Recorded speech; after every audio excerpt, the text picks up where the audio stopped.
The new iPhone 12 is here and it supports 5G. So in this video, I'm doing a 5G speed test of Verizon versus T-Mobile versus AT&T to find out which one offers the better performance and experience for you on your new iPhone 12. Let's just start with what you came here for, the side-by-side 5G speed test of Verizon ultra-wideband 5G versus T-Mobile's low-band 5G versus AT&T 5G. Running a speed test here in the LTE Speed Test application. First, the ping. You can see Verizon 6 milliseconds, T-Mobile 48 milliseconds, and AT&T 75 milliseconds. On the download, Verizon crushes it here with over 1400 megabits per second down. T-Mobile finishes with 121 megabits per second down, and AT&T finishes with 181 megabits per second down. T-Mobile and AT&T getting around 33 megabits per second up, while Verizon does finish first with 49.9 megabits per second up. Those are the results of the 5G speed test. Verizon was fastest, AT&T comes in second, and T-Mobile in third. Now, network speeds and performance can vary a lot by location, but in general, I would say this trend is true. If you're connected to Verizon's ultra-wideband 5G network, you're getting some of the fastest 5G data speeds available on the market. If you're on T-Mobile, well, you have coverage in more places, but the 5G speeds are not really as noticeable of an improvement over LTE speeds in the same area. And with AT&T, you're getting pretty reasonable fast 5G speeds, and if you're connected to AT&T 5G Plus, which is what AT&T calls their millimeter wave 5G network, then you will get absolutely ridiculously fast speeds, more on par with what we're seeing with Verizon's millimeter wave 5G. Of course, this begs the question, how do these speeds compare with the LTE speeds in this area? Are they actually faster? I think these results will surprise you. Running an LTE speed test here, you can see the pings of 38 milliseconds on Verizon, 40 milliseconds on T-Mobile, and 71 milliseconds on AT&T. Looks like AT&T is in first right now, getting over 150 megabits per second down. T-Mobile also very fast at around 121 megabits per second down. And Verizon in last place here, 26.7 megabits per second down over LTE. Upload speeds are also similar across the board. And as these speed tests finish up here, you can see AT&T again in first with an upload of 47.9 megabits per second, T-Mobile in second with an upload of 24.9 megabits per second, and Verizon in last with an upload of 21.1 megabits per second. Now let's compare these LTE speeds with the 5G speeds to see if we actually got an improvement. And on Verizon, we most definitely did. We saw a 5,870% increase going from LTE to 5G. T-Mobile actually had a 0% increase, about the same on LTE and 5G, and surprisingly on AT&T, we saw a decrease by about 20% in the data speeds. So in this particular location on AT&T, the LTE speeds were faster than the 5G speeds, not what I was expecting. Now I will say, while I was walking around Denver testing out the 5G speeds, I did pull up to 227 megabits per second down on AT&T 5G, and in another test, I got 73.2 megabits per second down over LTE, and in the same location, got 177 megabits per second down over 5G, which is a pretty significant 141% increase in performance. And of course, the differences between LTE and 5G do vary a lot based on location, how optimized the towers are, what specific bands and frequencies they're using, and again, what technologies are deployed. So while in this particular test, T-Mobile matched and was the same, and AT&T actually saw a decrease in performance on 5G, there are certainly areas where connecting to 5G makes a huge improvement. Now let's get on to the real world tests. I wanted to try and test out and show you guys what the real world performance is like using 5G on Verizon, T-Mobile, and AT&T. So I did a video streaming test, I did a Netflix data speed cap test, I tried downloading 3 episodes of a show over Netflix, I did an app download test, I did a Google Drive file upload test to test out those upload speeds and performance, And finally, I did a Hotspot data speed test to see what kind of speeds and performance you could get sharing your 5G connection with your other devices via Hotspot. There's a lot of interesting and exciting results to dive into here, so let's jump into it. First up is the video streaming test. To do this, I used OpenSignal's video test feature. This basically plays a short video, and while the video is playing, it measures the loading time, the buffering time, and the total playback percentage. And then at the end here, we can see our results. Loading time is the amount of time the video spent loading before it started to play. Buffering time is how long the video paused during playback to load again. And the playback percentage is what percent of the test the video was actually playing back to us and not loading or buffering. Pulling up a side-by-side test, and you can see Verizon and AT&T start playing the video almost immediately. T-Mobile takes longer to load, and then it actually pauses during playback to buffer the video.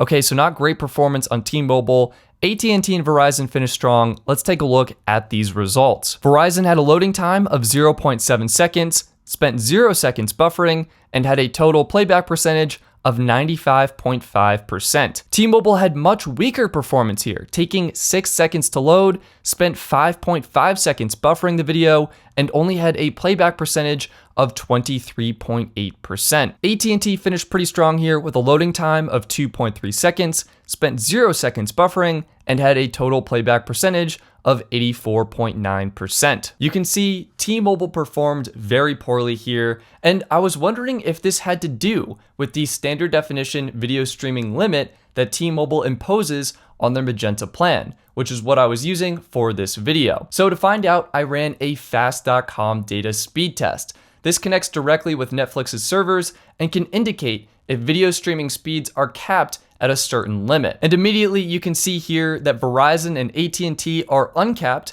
getting 420 megabits per second down and 98 megabits per second down respectively, whereas T-Mobile is hard capped at 1.5 megabits per second for streaming standard definition video content. This explains the poor performance of T-Mobile on the video streaming test. But this doesn't tell the whole story. You see, it turns out that Verizon and AT&T also cap the video streaming speeds on their plans. Let me explain. With Verizon, when you're connected to 5G ultra wideband, as you can see, you get full speed uncapped video streaming. However, when you're connected to Verizon's nationwide 5G network or their LTE network, video streaming speeds are capped. By default, Verizon caps data speeds at 2 megabits per second for standard definition video streaming.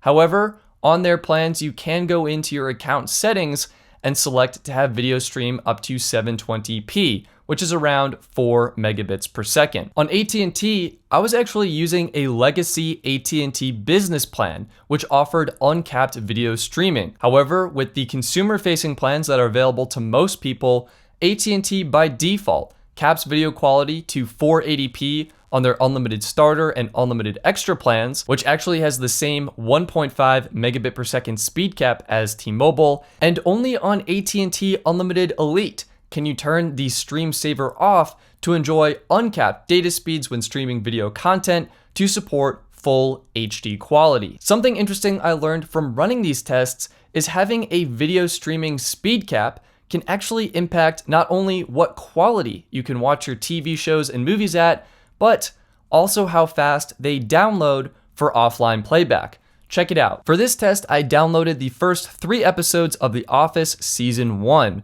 On Verizon Ultra Wideband, you can see these shows download very quickly, and AT&T, they start to download as well, but a little bit slower. And on T-Mobile, the only plan here with a data speed cap, you can see they don't even start downloading at all. In fact, I canceled the T-Mobile test here because the shows took too long to even start downloading. Speeding up the footage to finish the test here, you can see Verizon downloaded the shows in an impressive 42.87 seconds, and AT&T was honestly not far behind, taking just 1 minute and 58.12 seconds to download all the shows. We had great performance on Verizon and AT&T here, thanks to the plans that I was using not having the data speed cap. But let's take a closer look at T-Mobile, and let me show you exactly how a data speed cap impacts the video streaming performance. Tapping to load up the first episode of The Office here, and you can see the playback controls and titles instantly pop up,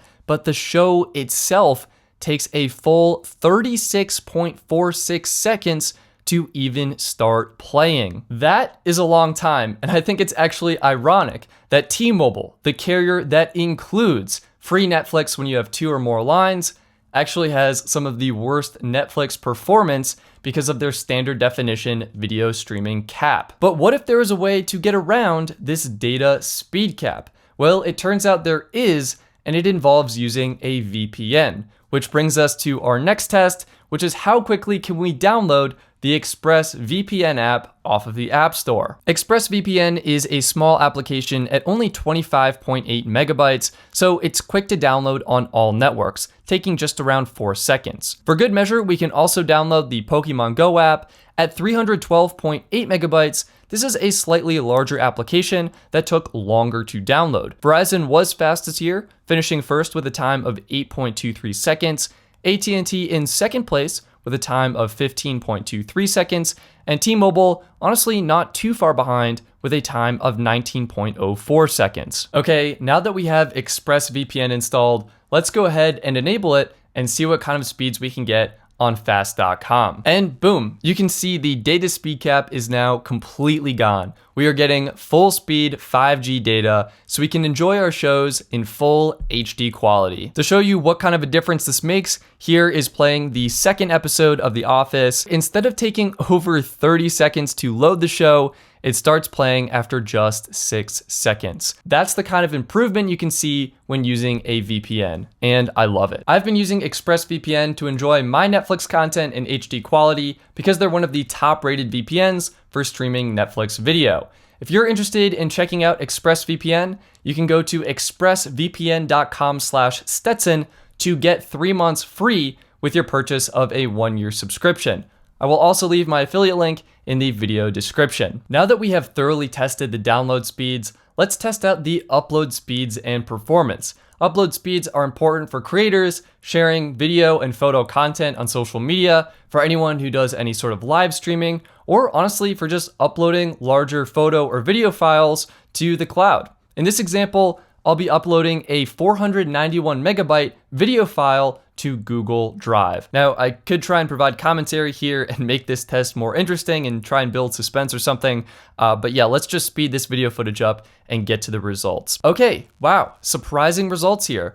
AT&T finished first with a time of 2 minutes, 0.4 seconds.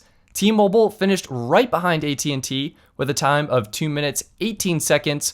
And surprisingly, Verizon finished last, taking over 3 times longer to upload the video file with a time of 6 minutes and 51 seconds. Not what I was expecting, but there you go. For this last test, I wanted to try out the mobile hotspot capabilities because with iPhone 12, Apple enabled 5 gigahertz Wi-Fi over mobile hotspot so you could share your 5G connection with your other devices over the 5 gigahertz channel, which should allow for some super fast speeds. So let's check it out. On Verizon's ultra-wideband 5G network, 5G speeds were impressive. I averaged 426 megabits per second on the download and 74.7 megabits per second on the upload over the hotspot connection. And on the T-Mobile network, while the speeds weren't necessarily as fast, the performance was still excellent. I averaged 54.5 megabits per second down and 33.5 megabits per second up from running 4 tests. And these speeds were as fast as I was getting on the handset directly without using the hotspot. And unfortunately with AT&T, it turns out the legacy AT&T business plan I was using didn't support the hotspot feature. That is Verizon versus AT&T versus T-Mobile 5G on the new iPhone 12s. To run these tests, I was signed up for Verizon's $90 Get More Unlimited plan, T-Mobile's $70 Magenta plan, and a legacy AT&T business plan provided by my friend Carlos. Shout out to Carlos. Thank you, man. I super appreciate it. You can find Carlos's channel linked in the video description. Also, I was running these tests in downtown Denver. I found a Verizon millimeter wave 5G node just outside the Union Station and across from Whole Foods. I found AT&T 5G just outside Ball Arena in downtown Denver. And I found T-Mobile 5G along with Verizon nationwide 5G actually here in my apartment in Longmont, Colorado, because the coverage is honestly everywhere, even if those 5G networks aren't quite as fast as the other options. Protecting the Verizon iPhone 12 was Mujo's new sleek and stylish premium leather case. I really liked the look, fit, and finish of this case. And protecting the iPhone 12 Pro on AT&T was the Armored fiber case from Pitaka. This honestly has an amazing texture and look to it. I absolutely love the design. I will leave these cases linked in the video description in case you're interested in checking them out. I think they look absolutely incredible. Also, Best Phone Plans merch is finally here. You can go to shop.bestphoneplans.net to pick up a shirt. We have some really cool styles and I hope you like it. That's going to be it for this video. Please give this video a thumbs up if you found it helpful. Subscribe for more videos like this one and visit my website bestphoneplans.net to easily compare cell phone plans, prices, and features. I'm Stetson. Thank you for watching and I'll see you next time.